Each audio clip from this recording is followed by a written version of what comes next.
नमस्कार विद्यार्थियों, आ गई हूँ मैं टेस्ट सीरीज 7 लेकर। ठीक है, आप लोगों के समक्ष सुमित जो मेरा बहुत अच्छा स्टूडेंट है, उसने लगातार बहुत अच्छे से वो प्रिपरेशन कर रहा है। मुझे देखकर खुशी होती है जब वो कमेंट करता है। और एक मोटिवेशनल करके है, वो भी बेचारा बहुत अच्छे से प्रिपरेशन कर रहा है।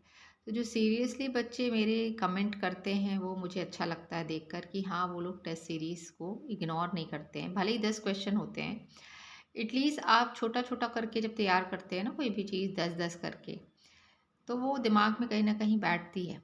ठीक है, तो उन सभी विद्यार्थियों के लिए कल जिन्होंने मन भर के मुझे कमेंट किए, बहुत बहुत धन्यवाद। ऐसे ही कमेंट करके मुझे मोटिवेट करते रहा करें। ठीक है, तो ज़्यादा समय न गवाते हुए आज का पहला प्रश्न लेते हैं।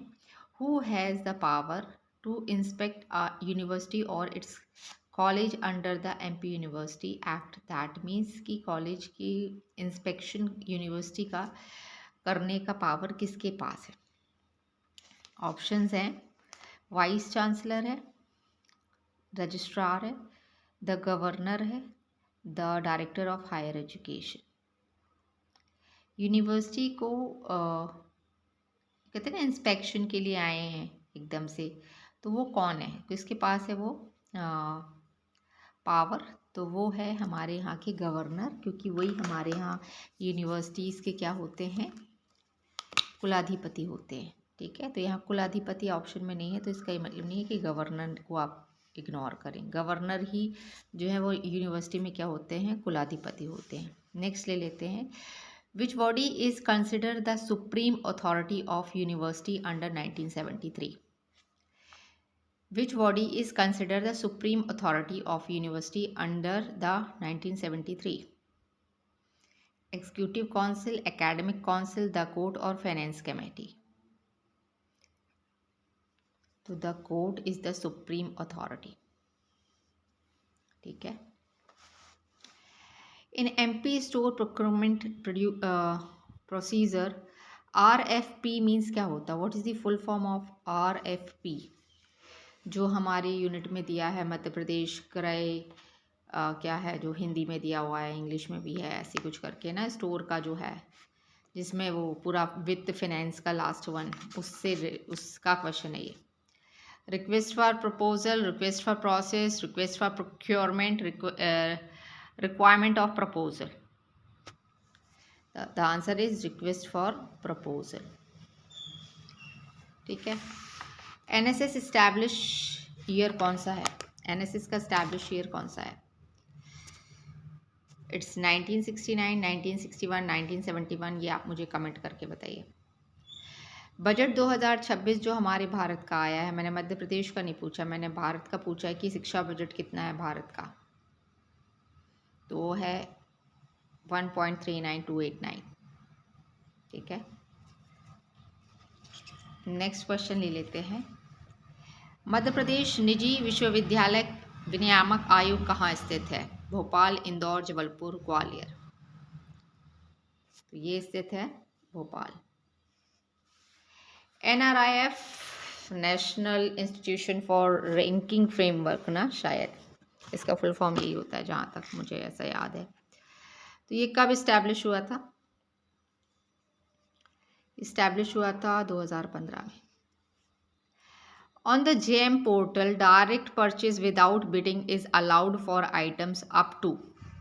दैट मीन्स कि जो जैम के थ्रू जो हम क्रय विक्रय करके, कौन सा यार हिंदी मुझे याद नहीं आ रहा है, उसमें दिया हुआ है जो, उसमें जैम से हम डायरेक्ट परचेज कितने तक की अमाउंट का कर सकते हैं विदाउट एनी कॉन्ट्रैक्ट, निविदा के बगैर, जो कहते हैं ना, उसके बिडिंग के बगैर जो हम करते हैं, तो 25,000 तक, 50,000, 1 लाख, 2.5 लाख। तो ये होता है 50,000 तक। ठीक है, When was the Public Account Committee first set up in India? लोक लेखा समिति की बात हो रही है यहाँ पे। ये कब इस्टेब्लिश हुई थी भारत में? 1950, 1921, 1935, 1947। 1921। What is the total membership of the लोक लेखा समिति? लोक लेखा समिति में टोटल कितने मेंबर्स होते हैं? 30, 15, 22, 25। तो ये 22 होते हैं। अब आप मुझे कमेंट करके बताएंगे इन 22 में लोकसभा से कितने होते हैं, राज्यसभा से कितने होते हैं। ठीक है। Who appoint the chairman of Lok Lekha समिति के जो चेयरमैन हैं वो कौन होते हैं? ये भी आप मुझे कमेंट बॉक्स में कमेंट करके बताइएगा कि लोक लेखा समिति के जो चेयरमैन होते हैं वो कौन होते हैं। प्रधानमंत्री होते हैं, वित्त मंत्री होते हैं, लोकसभा में विपक्ष के नेता होते हैं, या लोकसभा के अध्यक्ष होते हैं।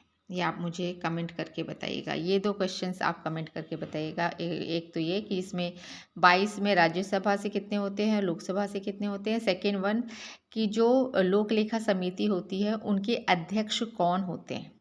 ठीक है। तो these are the 10 questions which is the basic questions, क्योंकि बेसिक क्वेश्चंस आप अब यदि इग्नोर करोगे तो फिर कैसे चलेगा। पेपर में कभी कभी बहुत इजी क्वेश्चंस भी आ जाते हैं। कल मैं 25 क्वेश्चंस की सीरीज़ लेकर आऊँगी जिसमें टोटल नंबर ऑफ़ क्वेश्चंस 25 रहेंगे और वो हर 10 यूनिट से रहेंगे। जो 10 यूनिट है ना हमारी पार्ट बी की, उस प्रत्येक यूनिट से मैं लूँगी। ठीक है। सो कल की जो टेस्ट सीरीज़ है वो बहुत ज़्यादा इम्पॉर्टेंट रहेगी।